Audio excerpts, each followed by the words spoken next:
ವಸಂತ ಪಂಚಮಿ ಆಚರಣೆ ಬಗ್ಗೆ ಇವತ್ತಿನ ವಿಡಿಯೋದಲ್ಲಿ ಮಾಹಿತಿಯನ್ನ ತಿಳಿಸ್ಕೊಡ್ತಾ ಇದ್ದೀನಿ. ಮಾಘ ಮಾಸದಲ್ಲಿ ಪ್ರತಿಯೊಂದು ದಿನ ಕೂಡ ತುಂಬಾನೇ ವಿಶೇಷ. ಅದರಲ್ಲಿ ಈ ಒಂದು ಪಂಚಮಿ ತಿಥಿ ಅಂದ್ರೆ ಇದನ್ನ ವಸಂತ ಪಂಚಮಿ ಅಂತ ಕೂಡ ಹೇಳಲಾಗತ್ತೆ. ಅಂದ್ರೆ ವಸಂತ ಕಾಲದ ಆರಂಭದ ಸೂಚಕವಾಗಿ ಇದನ್ನ ವಸಂತ ಪಂಚಮಿ ಅಂತ ಹೇಳಿ ಆಚರಣೆ ಮಾಡಲಾಗತ್ತೆ. ಈ ದಿನ ವಿಶೇಷವಾಗಿ ಜ್ಞಾನದ ಅಧಿದೇವತೆಯಾದ ಸರಸ್ವತಿ ದೇವಿಯನ್ನ ಪೂಜೆ ಮಾಡಲಾಗತ್ತೆ. ಬನ್ನಿ ಈಗ ಪಂಚಮಿ ತಿಥಿ ಯಾವಾಗ ಪ್ರಾರಂಭ ಆಗತ್ತೆ, ಯಾವಾಗ ಮುಕ್ತಾಯ ಆಗತ್ತೆ, ಯಾವ ದಿನ ವಸಂತ ಪಂಚಮಿನ ಆಚರಣೆ ಮಾಡಬೇಕು ತಿಳ್ಕೊಳ್ಳೋಣ. ಇದೇ ಜನವರಿ 23ನೇ ತಾರೀಕು ಬೆಳಗಿನ ಜಾವ ಅಂದ್ರೆ ಬ್ರಾಹ್ಮಿ ಮುಹೂರ್ತದಲ್ಲಿ ಬೆಳಗ್ಗೆ 3:10 ಪಂಚಮಿ ತಿಥಿ ಪ್ರಾರಂಭ ಆಗತ್ತೆ.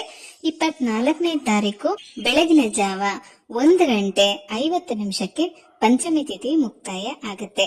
ಇನ್ನು ಪೂಜೆ ಸಮಯ ಬೆಳಗ್ಗೆ 7:15 ಮಧ್ಯಾಹ್ನ 12:30 ತನಕ ಒಳ್ಳೆಯ ಶುಭ ಮುಹೂರ್ತ ಇರುತ್ತೆ. ಈ ಸಮಯದಲ್ಲಿ ಮನೆಗಳಲ್ಲಿ ಸರಸ್ವತಿ ದೇವಿ ಪೂಜೆಯನ್ನ ಮಾಡಬಹುದು.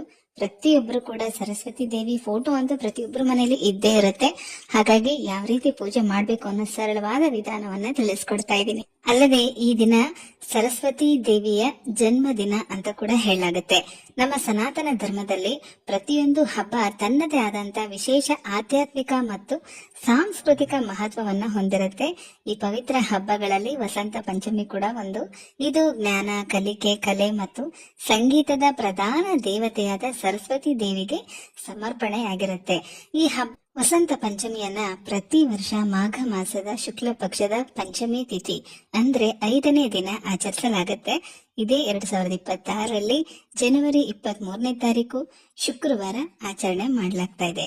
ಇದು ಧಾರ್ಮಿಕ ನಂಬಿಕೆಗಳ ಪ್ರಕಾರ ಬ್ರಹ್ಮದೇವ ಬ್ರಹ್ಮಾಂಡದ ಸೃಷ್ಟಿಯ ನಂತರ ಸುತ್ತಲೂ ಮೌನ ಮತ್ತು ಜಡತ್ವ ಆವರಿಸಿಕೊಂಡಿದ್ದಾಗ ಬ್ರಹ್ಮನು ತನ್ನ ಕಮಂಡಲವಿನಿಂದ ನೀರನ್ನ ತೆಗೆದು ಚಿಮುಕಿಸ್ತಾರೆ.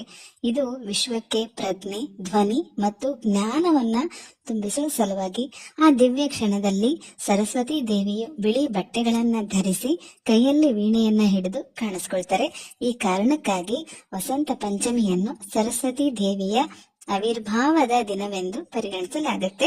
ಈ ದಿನ ಜ್ಞಾನ, ಬುದ್ಧಿವಂತಿಕೆ, ವಿಮೋಚನೆ, ಮಾತು ಮತ್ತು ಸೃಜನಶೀಲ ಶಕ್ತಿಯನ್ನ ಪೂಜಿಸಲು ಒಂದು ವಿಶೇಷ ಸಂದರ್ಭ ಆಗಿರುತ್ತೆ. ಈ ದಿನ ಸರಸ್ವತಿ ದೇವಿಯನ್ನ ಪೂಜೆ ಮಾಡೋದ್ರಿಂದ ಜ್ಞಾನ, ಸ್ಮರಣ ಶಕ್ತಿ ಮತ್ತು ಭೌತಿಕ ಸಾಮರ್ಥ್ಯ ಹೆಚ್ಚಾಗತ್ತೆ ಅಂತ ನಂಬಲಾಗತ್ತೆ.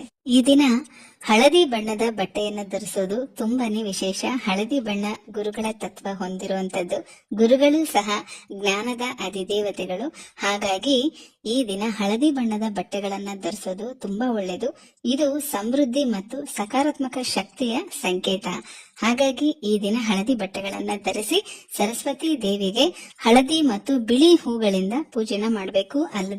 ಅಲ್ಲದೆ ಕಡಲೆಬೇಳೆ ಅಥವಾ ಕಡಲೆ ಕಾಳುಗಳಿಂದ ಮಾಡಿದಂತ ಪದಾರ್ಥಗಳನ್ನ ನೈವೇದ್ಯ ಮಾಡಬೇಕು. ನಿಮ್ಮ ಮನೆಗಳಲ್ಲಿ 3 ವರ್ಷಕ್ಕಿಂತ ಒಳಗಿನ ಚಿಕ್ಕ ಮಕ್ಕಳಿದ್ರೆ ಅವ್ರಿಗೆ ಈ ದಿನ ಅಕ್ಷರಾಭ್ಯಾಸ ಕೂಡ ಮಾಡಿಸಬಹುದು. ಬನ್ನಿ ಈಗ ಪೂಜೆ ಸಮಯ ಕೂಡ ತಿಳಿಸ್ಕೊಡ್ತೀನಿ. ಮಾಘ ಮಾಸ ಆಗಿರೋದ್ರಿಂದ ಆದಷ್ಟು ಬೆಳಗಿನ ಬ್ರಾಹ್ಮಿ ಮುಹೂರ್ತದಲ್ಲಿ ಸ್ನಾನ ಮಾಡೋದು ತುಂಬಾ ಒಳ್ಳೇದು. ಬೆಳಗ್ಗೆ 5:20 6 ಗಂಟೆ ಒಳಗಾಗಿ ಸ್ನಾನ ಮಾಡಬೇಕು.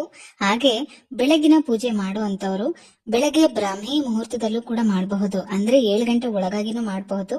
ಅಥವಾ ಆ ಸಮಯದಲ್ಲಿ ಮಾಡೋದಕ್ಕಾಗ್ಲಿಲ್ಲ ಅಂತಂದ್ರೆ ಬೆಳಗ್ಗೆ 7:10 ಮಧ್ಯಾಹ್ನ 12:30 ತನಕ ಮಾಡಬಹುದು.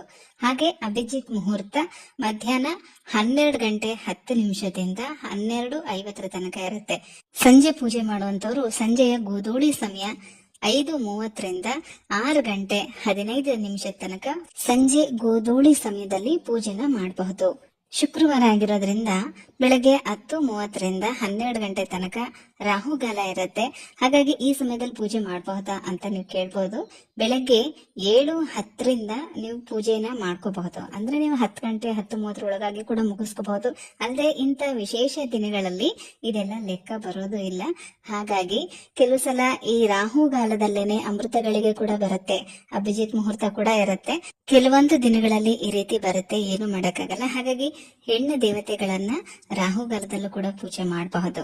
ಸಾಧ್ಯವಾದಷ್ಟು ಬೆಳಗ್ಗೆ ಬೇಗನೆ ಪೂಜೆ ಮಾಡ್ಕೊಳ್ಳೋದಕ್ಕೆ ಪ್ರಯತ್ನ ಮಾಡಿ, ಅಥವಾ ಸಂಜೆ ಗೋಧೂಳಿ ಸಮಯದಲ್ಲೂ ಕೂಡ ಮಾಡಬಹುದು.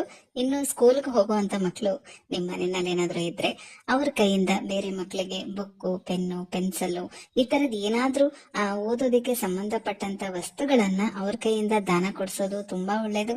ಒಬ್ರು ಅಥವಾ ಇಬ್ಬರಿಗಾದ್ರೂ ಆ ದಿನ ಕೊಡ್ಸಿ. ಅಲ್ಲದೆ ಮಕ್ಕಳು ಓದೋದ್ರಲ್ಲಿ ತುಂಬಾನೇ ಹಿಂದುಳಿದಿದ್ದಾರೆ. ಒಳ್ಳೆ ಜ್ಞಾಪಕ ಶಕ್ತಿ ಇರಬೇಕು, ಅವ್ರು ಒಳ್ಳೆ ಜ್ಞಾನವಂತರು, ವಿದ್ಯಾವಂತರ ಆಗ್ಬೇಕು ಅಂತ ನಾನಾ ರೀತಿ ಪೂಜೆಗಳನ್ನ ಮಾಡ್ತಾ ಇರ್ತೀರಾ. ಅದರಲ್ಲಿ ಈ ಒಂದ್ ಸಣ್ಣ ಪರಿಹಾರ ಕೂಡ ಒಂದು. ಹಿಂದಿನ ದಿನ ರಾತ್ರಿ ನಾಟಿ ಕಡಲೆಕಾಳನ್ನ ಒಂದು ಸಣ್ಣ ಕಪ್ಪಲ್ಲಿ ನೆನ್ಸಿಡಿ.